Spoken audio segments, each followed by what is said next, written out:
Morning, people. Welcome back to the Red Devil Circle. Today, we're going to talk about the wall being raised at the United Training Ground.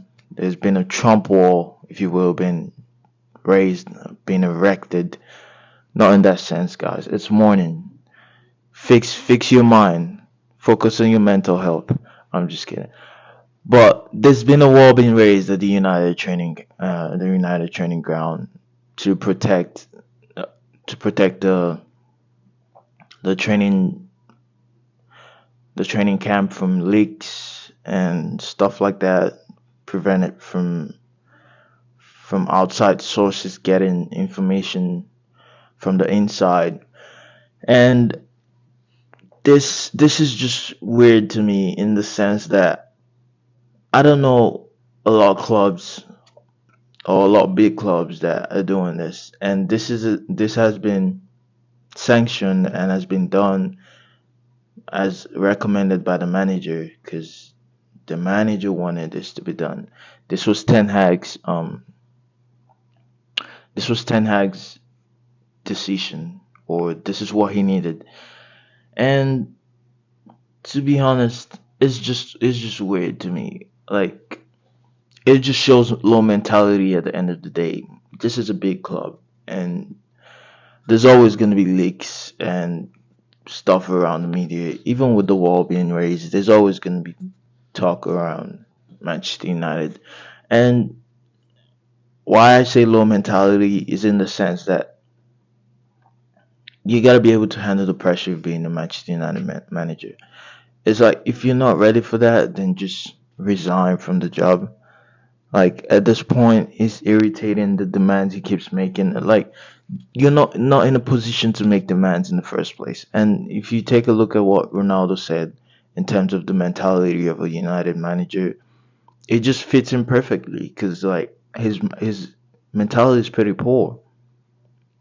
His mentality is pretty poor, and even coaches who've worked with him coming out and saying that who've worked with him in the past come out and say that he doesn't have enough passion. He has the tactical nous, but in terms of passion and getting things through the players, getting a bit more out of them, he's lacking in that area. Um, he just lacks the mentality, guys. He lacks the mentality. This is not fucking high school.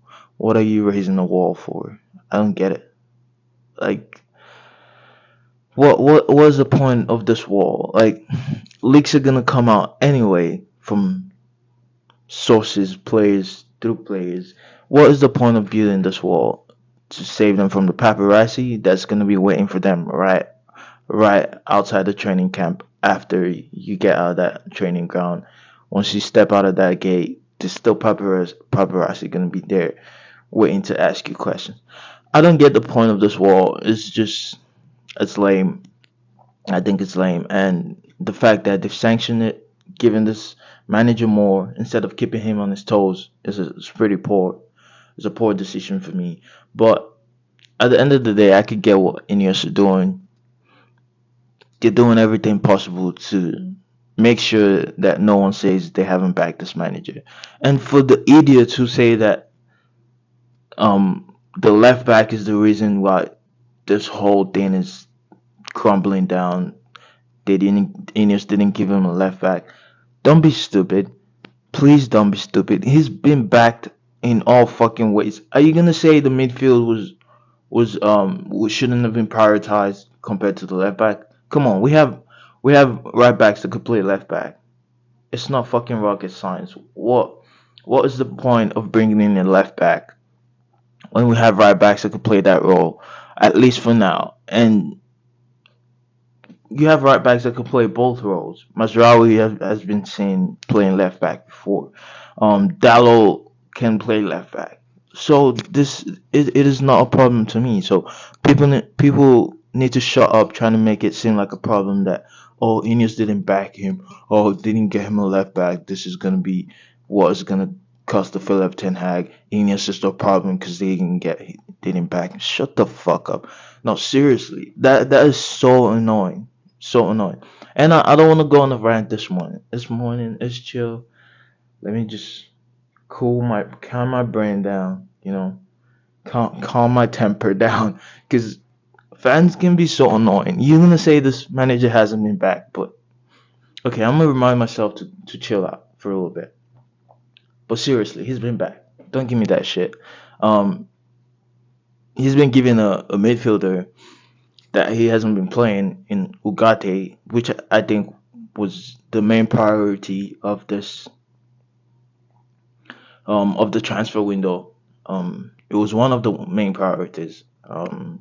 In line with the defense, and I think it was a pretty solid decision considering probably one of the most active in the transfer market this past summer, and I think they made the right decision there. I mean, they could have gotten a left back. Obviously, they could have, but in terms of the transfer activity we did, you can't really complain much about it. And in terms of us having players that could play that role, you have Martinez could even play that role. I'm not saying put Martinez there, but we have you get my point. We have players that could play the left back role. Dallo can definitely do it. Mazraoui can do it, and it's just it's abominable to come out and say that this manager hasn't been backed, and then building up a Trump wall. Come on, he's been back to the ends of the earth, and there's no excuses for him. There's no excuses for him, and I'm just tired of this fucking child's play. Like, he keeps getting backed without showing results, and it looks like the players are sick of it. Most of the fans are sick of it, and to keep talking about it, it's also exhausting. So he needs to figure it out, and I don't think he will. So the writings are on the wall, and the sooner he gets sacked, the better, because we're gonna save ourselves from exhausting um extra money or finances by building a fucking Trump wall. He doesn't deserve that anyway. His results doesn't deserve that. So I don't get why we're doing that for him. If he's what he needs and they want to back him to the very ends of the earth, like I said before, make sure nothing blows back on them. Then by all means, Ineos do what needs to be done. But when it comes to sacking the manager, at the end of the day, they haven't done that, and that's raised some eyebrows among the fans. That's raised some concerns, rightfully so, because the earlier you get this done, the better, right? It's like having an open wound. The faster you cover it up, make sure that you're not getting any germs in that wound, the better. The faster you clean it up and cover that wound up, the better for us. And at this point, the wound is still open, and it's probably gonna get bigger, and it's gonna get nasty. So yeah, that's my take on this, guys. Take a quick second to like and subscribe this video if you're enjoying the content on here. In the meantime, we're gonna move on to the injuries. I've mentioned Mazraoui earlier, but there's also a chance that he won't be able to play, which also has raised some concerns because having another injury, it's not good for the team right now, and we're not even getting results with full team. So imagine a depleted team. So yeah, I just hope, and in terms of the heart problems, it's not as serious. It's not as serious as people have made it to be. Um, Reading from this article, the Mail article here, the Morocco manager has come out and he said Mazraoui, in his terms, Mazraoui is not suffering from a dangerous illness. Inshallah, God willing, he will be with us in the next camp in November. So that just shows, the timeline shows that there's not a lot to be worried about in terms of this injury. Um, it's a heart problem that a lot of players have been diagnosed with, and I only hope that the medical team could do something that will best suit his situation. The professionals can make sure he's good to keep playing football. But yeah, like the managers come out and said that that's at least settled our minds a bit that it's not a big issue. So maybe he'll be out for a couple of games or one. I don't know, but we'll have to get more info on that when he's back with the United medical team and whatever. So yeah, doesn't seem very serious.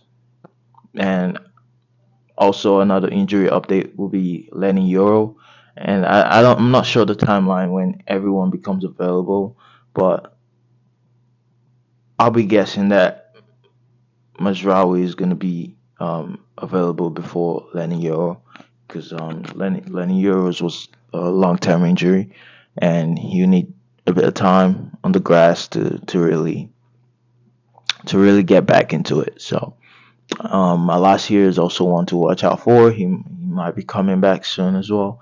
So yeah, at the end of the day, the numbers are coming back. There's just no excuses for this manager at this point, and yeah, just building up a Trump wall now is just it's laughable. It's laughable. I haven't heard of any big teams trying to build a wall just to protect themselves from the outside noise. This is Manchester United. You have to deal with this. You need the mentality to deal with scenarios like this. You don't need to go out there building walls and crying over spilled milk. We're not kids, bro. We need to be mentally strong. And that's why you in a club as big as this. You're not in Ajax. So yeah, it's just funny to see that come out in the news that we're building up a wall. Well, that's it for today, guys. I hope something juicy comes out later in the day as well, because um I'm looking forward to watching the international games as well. See how our players do, and maybe Bruno might happen to pick up some form in today's game as well. But yeah, I'm excited about that. Hopefully, more juicy news comes up later in the day, and we'll cover it. But thank you guys for watching. Thank you for staying on. I hope you have a great day after this. Peace out.